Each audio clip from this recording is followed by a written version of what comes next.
Tips Analysis.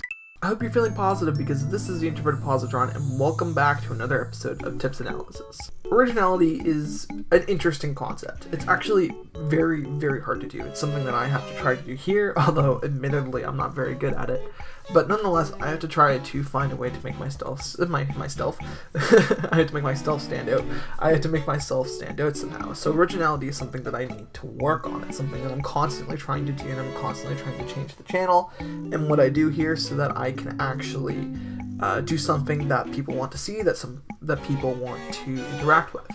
And it's no different for anything else either. It's very hard to do because we're a species. Humanity as a species has been around for a very long time. Lots of ideas have been used and been done, whether it comes to science or art. All these things have been kind of used, have been kind of expired in some senses when it comes to specific ideas or trends, and it makes it difficult to come up with something new, something interesting for people to interact with and figure out how it can work overall in its environment.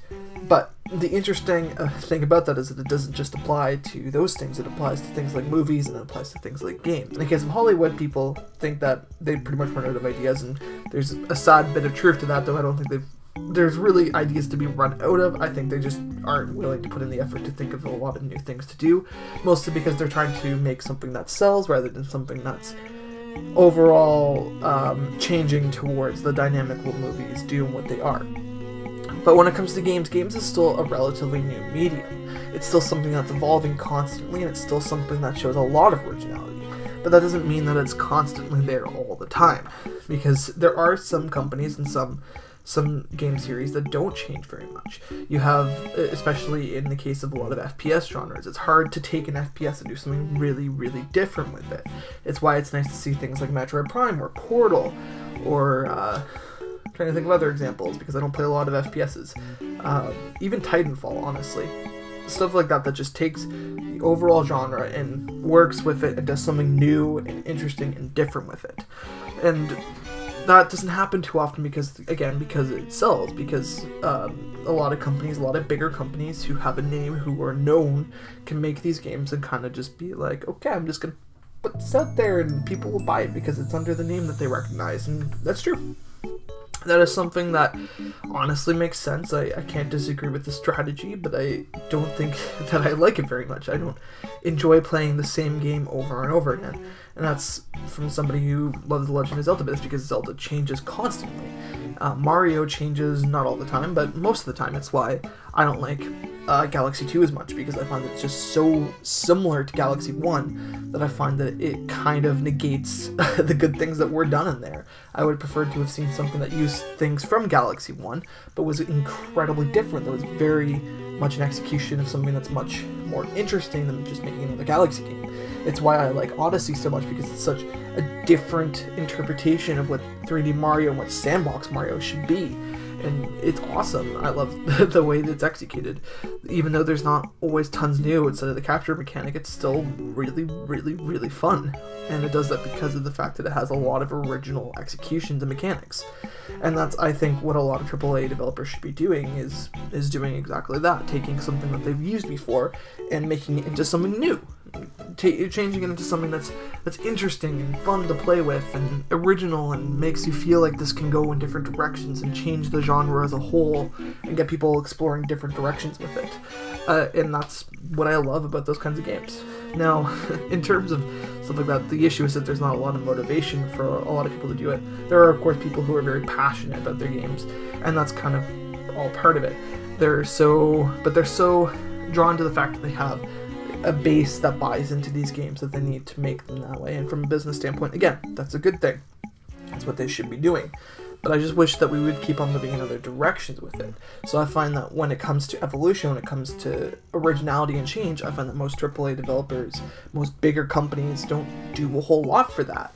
It's often the case of smaller companies like indie developers who end up doing that. It's because of the fact that there's so many indie developers, because of the fact that there's so many, because they have restrictions, because they can't make themselves out to be something that will only be one hit. They have to become a company that can send out multiple hits, so they can't rely on controversy as much for certain things. They have to push out something that is original, something that makes them stand out from the crowd and that makes them interesting to look at, interesting to kind of examine. And that makes the indie market a very good place to look for originality, for interesting concepts, for stuff that we can enjoy and see different. Stuff like Undertale, like Celeste, which is new and I need to play that, Cuphead, so on and so forth. So many games that are interesting. So many games that are that push the envelope and take a genre and push it in a completely different direction that you wouldn't expect, and kind of just have fun with it. That's why I love indie developers. I wish indie developers were able to have more money and do more interesting things with more technology, because then they would be pushing the envelope in a bigger way. And I think that that's something that's very much possible now, especially with companies like Nintendo and even Microsoft, Ubisoft, even EA to an extent, that is funding these projects to give them more leeway in terms of what they can do with what they have. And that's an incredibly interesting thing to look at.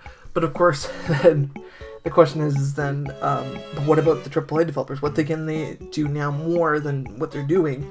How can they break that out of that trend and make something more interesting? And they do it all the time. Nintendo made Splatoon more recently, which, although isn't incredibly original, is something that is very interesting and very fun, and in and of itself is still an original concept, because it takes the shooter genre takes in a direction that hasn't been explored. That hasn't been explored to a huge extent, and that's kind of the whole fun of it. But outside of that, what can they do outside of just making brand new franchises? What can they do to make something original, something interesting?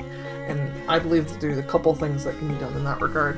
One of them is in terms of story, and I've talked a little about this before, but I don't think that stories in gaming should be something that's super explicit. I think that it should be involved in the gameplay or somehow in the mechanics of the game itself. And that isn't an easy thing to do, but I think as an interactive medium, it should be the interactions that help to tell the story that's being unfolded. In the case of things like, even oddly enough, Xenoblade Chronicles is, I think, an example of this, where although yes, it's an explicit story told through an RPG, but it makes it more intimate by applying it to the weapons that you use in the case of the first one, and the weapons that you use in the case of Xenoblade Chronicles 2, where they're the actual characters. You interact with them and their abilities constantly, and that makes the story very much more centered around that idea, and that's interesting. It's really cool to play through in that way.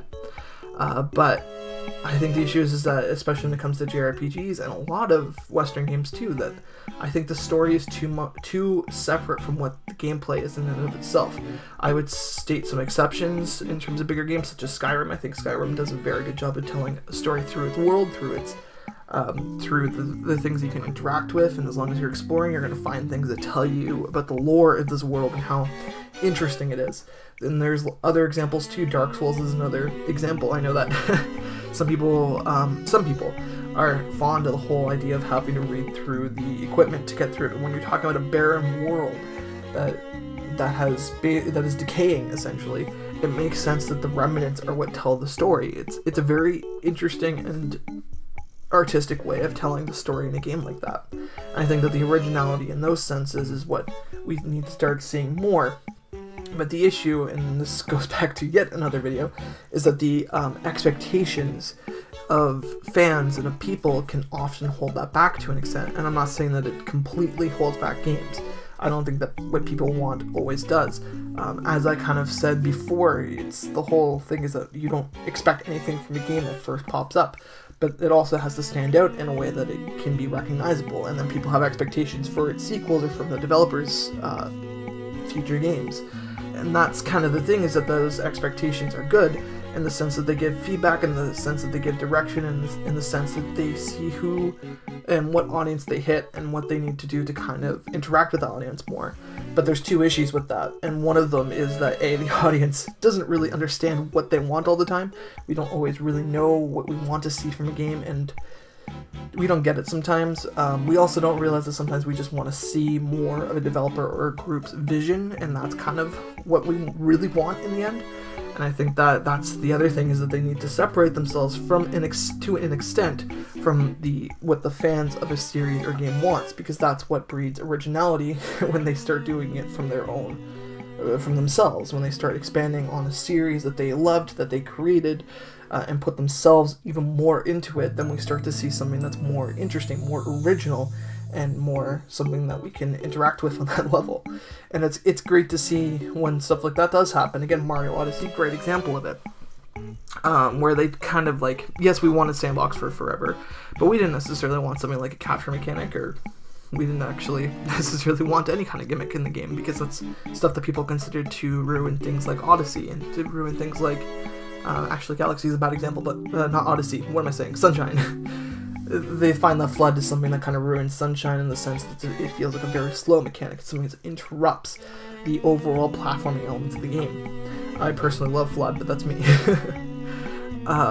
But still, the capture mechanic is an incredible one, and one that really expands on what Mario is. And that's not something that the fans would have ever have asked for. It had to be separate from their expectations. They kind of used the feedback that they wanted this particular kind of Mario, but they also wanted to then add something interesting, something new to it, and it worked out very, very well. And that's kind of where that all comes from. The developers have a very good vision of what their game should be like, and that's kind of how I think it can change in the